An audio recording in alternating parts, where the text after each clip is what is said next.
Hello friends, आज मैं आपके साथ इकोनॉमिक्स का एक और टॉपिक लेके आया हूँ। टॉपिक का नाम है speculative attacks under balance of payment adjustment.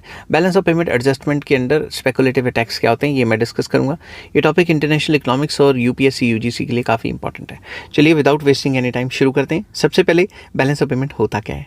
Balance of payment records all economic transactions between a country and rest of the world. एक कंट्री और रेस्ट ऑफ द वर्ल्ड के बीच में जितने भी इकोनॉमिक ट्रांजेक्शंस होती हैं उसका रिकॉर्ड जो होता है वो बैलेंस ऑफ पेमेंट मेंटेन करती है। When a country faces a persistent balance of payment deficit, pressure builds on it's exchange rate. जब भी कोई कंट्री को लगातार बैलेंस ऑफ पेमेंट में घाटा होता रहता है, मतलब उसके एक्सपोर्ट्स जो हैं वो कम है और इंपोर्ट्स ज़्यादा हैं, तभी घाटा होगा। उस वजह से लगातार उस कंट्री की करेंसी के ऊपर प्रेशर बना रहता है। In such situations expectations of currency devaluation में अराइज। उस सिचुएशन में लगता है कि ये कंट्री अपनी करेंसी को डीवैल्यू करेगी, वैल्यू गिराएगी। डीवैल्यूएशन ऑफ करेंसी क्या होता है ये मैं ऑलरेडी अलग वीडियो में एक्सप्लेन कर चुका हूँ। अगर आपको उसकी वीडियो चाहिए तो मुझे नीचे कमेंट कर देना, टॉपिक का नाम मैं आपके साथ लिंक शेयर कर दूंगा। These expectations can trigger speculative attacks which can worsen balance of payment problems and force sudden exchange rate adjustments. तो अगर डीवैल्यूएशन कर दी तो उससे स्पेकुलेटिव अटैक्स करेंसी के ऊपर बढ़ जाएंगे और जिससे बैलेंस ऑफ पेमेंट की जो प्रॉब्लम है और ज़्यादा जो है सीवियर हो जाएगी, जिसकी वजह से एक्सचेंज रेट में एडजस्टमेंट करना पड़ेगा। Speculative attacks have played a major role in money currency crisis such as Asian financial crisis of 1997, Mexican crisis in 1994, European exchange mechanism crisis जो कि 1992 में आए थे। और जैसे ही स्पेकुलेटिव अटैक होता है किसी भी करेंसी के ऊपर तो उससे एकदम करेंसी क्राइसिस आ जाते हैं, जो कि एशिया में भी आए थे, मैक्सिकन क्राइसिस भी हैं और यूरोपियन एक्सचेंज रेट मैकेनिज्म में भी क्राइसिस आए थे। ये जो है 1997, 1994, 1992 में ये क्राइसिस आ चुके हैं। अब हमारे आगे मसला खड़ा हो जाता है कि भाई ये है क्या, स्पेकुलेटिव अटैक का मतलब क्या है। करेंसी के ऊपर स्पेकुलेटिव अटैक जब होता है उसका मतलब क्या होता है। A speculative attack occurs when investors and traders sell a country's currency in large quantities because they expect it to lose value in near future। अगर जो इन्वेस्टर्स हैं और ट्रेडर्स हैं उनको लगता है कि जो फ्लां कंट्री की करेंसी है इसकी फ्यूचर में वैल्यू गिर जाएगी, तो वो क्या करते हैं, वो लार्ज क्वांटिटी में उस करेंसी को सेल करना शुरू कर देते हैं। In simple words, speculative attack means a sudden and massive selling of currency due to fear of devaluation. के डीवैल्यूएशन के फियर से ट्रेडर्स और जो इन्वेस्टर्स हैं वो उस करेंसी को सेल करना शुरू कर देते हैं काफ़ी ज़्यादा क्वांटिटी में। Such attacks are usually directed against countries with large balance of payment deficits. ऐसा उन कंट्रीज़ के साथ होता है जिन कंट्रीज़ की जो बैलेंस ऑफ पेमेंट है वो काफ़ी ज़्यादा जो बैलेंस ऑफ पेमेंट है वो नुकसान में चल रहा होता है, डेफिसिट्स में होता है। लो फॉरेन एक्सचेंज रिजर्व्स, जिन कंट्री के पास जो कंट्री के जो सेंट्रल बैंक है उनके पास फॉरेन एक्सचेंज रिजर्व्स जो है उसकी क्वांटिटी काफ़ी कम रह जाती है। फिक्स्ड और मैनेज एक्सचेंज रेट, तो ऐसी कंट्रीज़ के साथ भी होता है जिनका एक्सचेंज रेट फिक्स्ड है या मैनेज है, ठीक है। तो speculation and balance of payment ये क्या होता है। Speculation directly affects the capital account of the balance of payment. तो जो स्पेकुलेटिव जो तरीके होते हैं या स्पेकुलेटिव जो मोड्स होते हैं करेंसी के लिए, वो डायरेक्टली असर करते हैं बैलेंस ऑफ पेमेंट को कैपिटल अकाउंट के अंदर, ठीक है।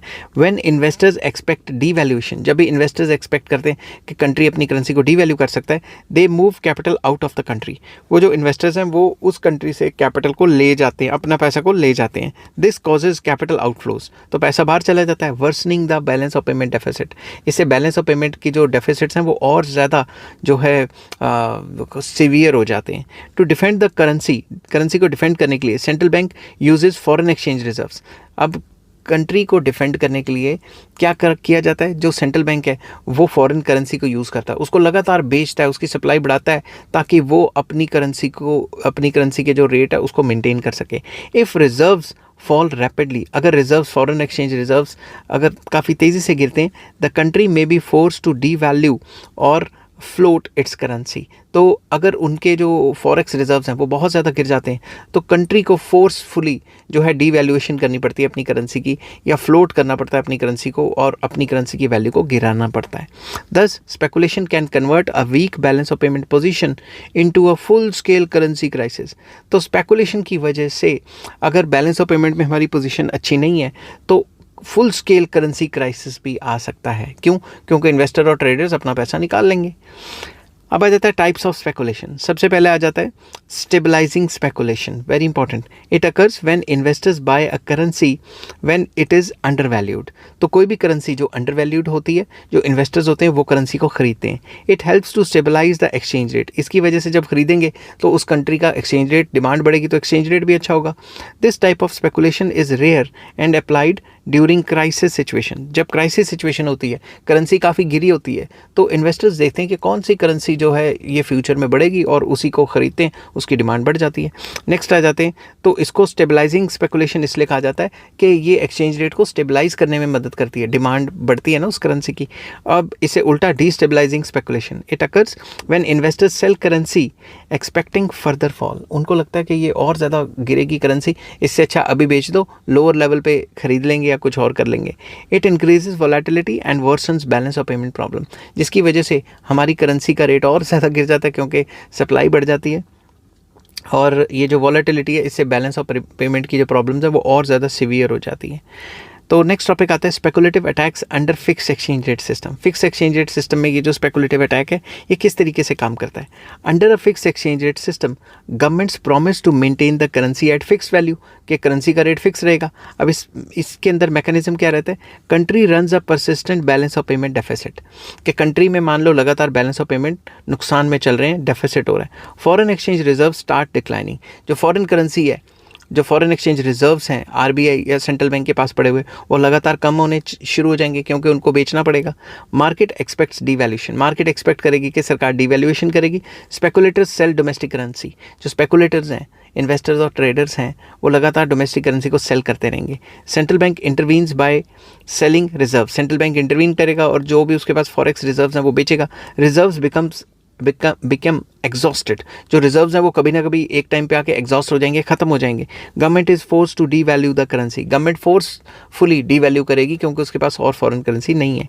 This is called a classical speculative attack. इसको क्लासिकल स्पेकुलेटिव अटैक भी कहा जाता है। अब आ जाता है first generation model of speculative attack. First generation model किसने दिया था? पॉल क्रूगमैन ने 1979 में। The first generation model was developed by Paul क्रूगमैन in 1979। Main assumptions क्या थी उसकी? कि फिक्स एक्सचेंज रेट सिस्टम होना चाहिए, persistent physical and balance of payment deficit. Physical deficits भी होने चाहिए, सरकार को बजट में डेफिसिट और बैलेंस ऑफ पेमेंट में भी डेफिसिट होना चाहिए। मॉनेटरी एक्सपेंशन बाय गवर्नमेंट और ज़्यादा मॉनेटरी एक्सपेंशन और ज़्यादा करेंसी छाप रही है। अब इसको एक्सप्लेन कैसे किया हुआ है? Government finances deficits bye printing money. सरकार नए नोट छाप के अपने घाटे पूरे करती है। Forex reserves decline due to balance of payment deficits. Balance of payment में घाटा होगा और फॉरेन रिजर्व्स जो हैं वो डिक्लाइन करेंगे लगातार। Speculators foresee inevitable devaluation. Speculators को पहले ही पता लग जाएगा कि आने वाले टाइम पे डीवैल्यूएशन होगी। They attack the currency before reserves run out. अभी रिजर्व्स खत्म नहीं हुई, उन्होंने अपनी अटैकिंग करनी, मतलब सेलिंग करनी शुरू कर दी। तो collapse of fixed exchange rate occurs. जो फिक्स एक्सचेंज रेट है वो लगातार कोलैप्स हो जाएगा। Speculative attack is inevitable due to inconsistent macro economic policies. तो मैक्रो इकोनॉमिक पॉलिसीज़ इतनी ख़राब होंगी उस कंट्री के कि स्पेकुलेटिव अटैक तो इनएविटेबल है, आना ही आना है। ठीक है, नेक्स्ट आ जाता है second generation model of speculative attacks. तो सेकेंड जनरेशन मॉडल कब आया था? 1990s में, specially after the European exchange rate mechanism crisis. अब इसके की फीचर्स क्या हैं? सबसे पहला, मल्टीपल पॉसिबल इक्विलिब्रिया, मतलब मल्टीपल इक्विलिब्रियम हो सकते हैं। ज़रूरी नहीं कि एक ही जगह पे इक्विलिब्रियम आएगा। मैक्रो इकोनॉमिक लेवल पे फॉरेन एक्सचेंज का जो रेट का डिटर्मिनेशन है, ज़रूरी नहीं कि वो एक ही जगह आएगा, मल्टीपल इक्विलिब्रियम हो सकते हैं। Role of expectations and credibility और एक्सपेक्टेशंस को काफ़ी इंपॉर्टेंट रोल दिया गया कि जो स्पेकुलेटर्स हैं उनकी एक्सपेक्टेशंस और उस कंट्री की जो क्रेडिबिलिटी है वो काफ़ी इंपॉर्टेंट रोल प्ले करती है। क्रेडिबिलिटी नहीं है, सेलिंग शुरू हो जाएगी। गवर्नमेंट में चूज़ बिटवीन डिफेंडिंग और abandoning the pack. Government choose कर सकती है कि उसे डिफेंड करना है इस एक्सचेंज रेट को या अबेंडन करना है इस सिस्टम को। ठीक है, उसके बाद एक्सप्लेनेशन आ जाती है इसकी। If defending the exchange rate is costly, अगर एक्सचेंज रेट को डिफेंड करना काफ़ी कॉस्टली पड़ रहा है, speculators expect the government to give up. Speculators कहेंगे अब तो सरकार के पास इतना एक्सचेंज रिजर्व, फॉरेक्स रिजर्व बचा नहीं है, तो गवर्नमेंट तो गिव अप करेगी और कल को इसकी वैल्यू गिरेगी, तो वो और ज़्यादा सेलिंग शुरू कर देंगे। There attack itself makes defence costly. उनका जो लगातार सेलिंग है वो काफ़ी मुश्किल होता जा रहा है सरकारों के लिए कंट्रोल करना। द गवर्नमेंट अबेंडन्स द पैक, तो एक्सचेंज रेट पैक सिस्टम को सरकार अबेंडन कर देगी। कि भाई हम अब इसको नहीं संभाल सकते, करेंसी को डिवैल्यू कर दो। Third generation model of speculative attack, ये कब आया था? This model emerged after Asian financial crisis in 1997। इसके की एलिमेंट्स क्या हैं? वीक बैंकिंग सिस्टम वीक होगा तो प्रॉब्लम आएगी। एक्सेसिव फॉरेन बोरिंग्स बाहर से काफ़ी ज़्यादा कर दी, तब भी प्रॉब्लम आएगी। करेंसी एंड मैच्योरिटी मिसमैच, कि जो आपने लोन्स बाहर से लिए हुए हैं उनकी डेट आ गई है देने के लिए और आपके पास पैसे नहीं है, तो ये मिसमैच हो जाएगा। आपकी जितनी करेंसी है उसके हिसाब से आपने लोन कितना उठाया हुआ है। अब इसको एक्सप्लेन करते हैं। Banks borrow short term foreign currency, banks short term के लिए बाहर से फॉरेन करेंसी को बोरो करते हैं। Currency depreciation increases debt burden, currency depreciate होगी उस कंट्री की और जिसकी वजह से डेट बर्डन और ज़्यादा बढ़ जाएगा। Banking crisis and currency crisis occurs together, तो बैंकिंग क्राइसिस और करेंसी क्राइसिस दोनों के दोनों साइमल्टेनियसली आ जाएंगे। और capital flight versions balance of payment crisis, और जो कैपिटल कंट्री में आई थी वो वापस जानी शुरू हो जाएगी। तो जो स्पेकुलेटर्स हैं वो अपनी करेंसी, जो स्पेकुलेटर्स हैं वो डोमेस्टिक करेंसी को ज़्यादा से ज़्यादा बेचेंगे और बैलेंस ऑफ पेमेंट का और ज़्यादा बेड़ा गर्क हो जाएगा। ठीक है, अब इसमें कैपिटल मोबिलिटी का क्या रोल आ जाता है? Role of capital mobility very important. High capital mobility increases vulnerability to speculative attacks. अगर कैपिटल मोबिलिटी काफ़ी ज़्यादा है तो लोग अपना पैसा, स्पेकुलेटर्स अपना पैसा फटाफट से एक कंट्री से दूसरी कंट्री लेके जाएंगे, तो ये जो स्पेकुलेटिव अटैक है वो और ज़्यादा बैंड बजा देगा उस कंट्री की। Short term capital moves quickly, short term वाली कैपिटल क्विकली मूव होगी। Sudden capital outflow worsen balance of payment problem. Suddenly अगर एकदम से पैसा चला गया, कैपिटल मोबिलिटी हाई है, तो बैलेंस ऑफ पेमेंट में क्राइसिस और ज़्यादा आ जाएंगे। Developing countries are more expose to weak financial markets, limited reserves and policy instabilities. तो जो डेवलपिंग कंट्रीज़ होती हैं वो ज़्यादा एक्सपोज होती हैं इन सिचुएशन में कि जो स्पेकुलेटर्स होते हैं अपना पैसा फटाफट से बाहर ले जाते हैं, उनके पास खुद के पास रिजर्व्स होते नहीं हैं और फाइनेंशियल मार्केट्स उतनी ज़्यादा उनकी स्ट्रॉन्ग होती नहीं है, तो इस वजह से उनका बैंड जल्दी बजता है। ठीक है, बैंड बजना मतलब उनकी सिचुएशन और ज़्यादा ख़राब हो जाती है। Impact of speculative attacks on balance of payment, speculative attacks have serious consequences या इफेक्ट्स। क्या असर पड़ते हैं? Sharp fall in foreign exchange reserves, तो जब भी स्पेकुलेटिव अटैक होगा सरकार उस रेट को मेंटेन करने के लिए, एक्सेसिव सेलिंग को रोकने के लिए फॉरेन एक्सचेंज रिजर्व्स को बेचना शुरू कर देगी। सडन करेंसी डिवैल्यूएशन हो सकता है, करेंसी की डिवैल्यूएशन हो सकती है क्योंकि सप्लाई हमारी करेंसी की काफ़ी ज़्यादा है। कैपिटल फ्लाइट, हमारे कंट्री से पैसा किसी और कंट्री में जाना शुरू हो जाएगा। Inflation due to high import prices, जब हमारी करेंसी की वैल्यू गिरेगी तो इंपोर्ट्स बढ़ेंगे। उसके बाद loss of investor confidence, investor कहेंगे यार ऐसी कंट्री में जाके पैसे क्यों लगाना जहाँ पे डिवैल्यूएशन हर तीसरे दिन होती रहती है। बैंकिंग एंड फाइनेंशियल क्राइसिस आ जाते हैं।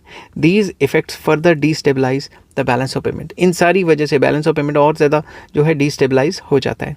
अब policy measures to prevent speculative attacks, speculative attacks को प्रिवेंट करने के लिए क्या करना चाहिए? स्ट्रेंथनिंग फंडामेंटल्स, कंट्री के जो फंडामेंटल्स हैं उनको मजबूत करो। रिड्यूस फिस्कल डेफिसिट, सरकार जो बजट में घाटे लेती है उसको घाटों को कम करना चाहिए। इन्फ्लेशन को कंट्रोल, महंगाई को कंट्रोल करो और इम्प्रूव करो current account balance, balance of payment का जो करंट अकाउंट है उसको और ज़्यादा इंप्रूव करो कि कैपिटल अकाउंट में झटका लगे भी तो करंट अकाउंट उसको सह सके। कैपिटल अकाउंट, करंट अकाउंट क्या होता है? मैंने बैलेंस ऑफ पेमेंट पे ऑलरेडी फुल वीडियो अपलोड की हुई है, तो आप मेरे को नीचे कमेंट कर देना, मैं आपके साथ लिंक शेयर कर दूंगा। Next, exchange rate flexibility, manage और flexible exchange rates reduce attack risk. हमें मैनेज एक्सचेंज रेट रखना चाहिए या फ्लेक्सिबल एक्सचेंज रेट फॉलो करना चाहिए जिससे करेंसी का रेट डिमांड सप्लाई के हिसाब से ऊपर नीचे होता रहे और हमें अपने फॉरेक्स को लगातार बेचना ना पड़े। Capital controls on short term capital flows, जो भी शॉर्ट टर्म कैपिटल फ्लोज हमारी कंट्री से दूसरे कंट्री में जा रहा है उस पर सरकारों को कंट्रोल रखना चाहिए। डिस्करेज स्पेकुलेटिव कैपिटल मूवमेंट्स, जो कैपिटल मूवमेंट्स एक कंट्री से दूसरे कंट्री आ रही हैं या दूसरे कंट्री से किसी और कंट्री जा रही हैं उनको डिस्करेज करना चाहिए। नेक्स्ट, क्योंकि इन्हीं स्पेकुलेटिव कैपिटल मूवमेंट्स की वजह से ही जो कैपिटल अकाउंट है उसका बैंड बन जाता है बैलेंस ऑफ पेमेंट में। Adequate foreign exchange, it helps central bank to defend currency, तो हमारे पास एक एडिक्वेट फॉरेक्स रिजर्व्स होने चाहिए जिससे अगर वर्स्ट सिचुएशन होती है तो हम अपनी करेंसी को और ज़्यादा स्टेबलाइज कर सकते हैं। फॉरेक्स रिजर्व्स को बेच के सप्लाई करके उनकी वैल्यू को कम करके अपनी वैल्यू बढ़ा सकते हैं। Credible monetary policy consistency improves investors confidence, अगर अच्छी मॉनेटरी पॉलिसी होगी तो इन्वेस्टर्स का कॉन्फिडेंस बढ़ेगा, वो अपना पैसा किसी और कंट्री में नहीं लेके जाएंगे। अब इस टॉपिक को कंक्लूड करते हैं। Speculative attacks are a major challenge in the process of balance of payment adjustment specially under fixed exchange and manage exchange rate regimes. तो काफ़ी इंपॉर्टेंट है स्पेकुलेटिव अटैक्स, एक मेजर चैलेंज है कि किस तरीके से हम बैलेंस ऑफ पेमेंट को स्टेबलाइज करें, क्योंकि हल्का सा भी अगर स्पेकुलेटर्स को पता लगा कि ये कंट्री नीचे जा रही है या फिर इसको नुकसान हो रहा है, तो वो तो करेंसी बेच के निकल जाएंगे फटाफट से। दे arise from weak economic fundamentals, poor policy credibility and adverse market expectations। तो ये speculations या speculative attacks आते ही तब हैं जब हमारी कंट्री के फंडामेंटल्स अच्छे ना हो और पॉलिसी मेकिंग काफ़ी पुअर रहे और एडवर्स मार्केट एक्सपेक्टेशंस आ जाएं स्पेकुलेटर्स को या ट्रेडर्स को या इन्वेस्टर्स को। In a globalised world with high capital mobility, preventing speculative attacks requires strong macroeconomic discipline, flexible exchange rate policies and sound financial system. अब इस ग्लोबलाइज वर्ल्ड में अगर हमने ये जो स्पेकुलेटिव अटैक्स हैं इनको कम करना है तो हमें अपनी अच्छी मैक्रो इकोनॉमिक पॉलिसीज़ बनानी पड़ेंगी, फिजिकल डिसिप्लिन रखना पड़ेगा, फ्लेक्सिबल एक्सचेंज रेट रखना पड़ेगा और ऐसी पॉलिसीज़ बनाएं जिससे देश तरक्की हो, ताकि बाहर से आके लोग पैसा अपना लगाएं, ना कि यहाँ से वापस लेके जाएँ। समझ की बात? आई होप ये वीडियो आपको पसंद आई होगी। अगर पसंद आती है तो please like share and subscribe. Take care, bye bye.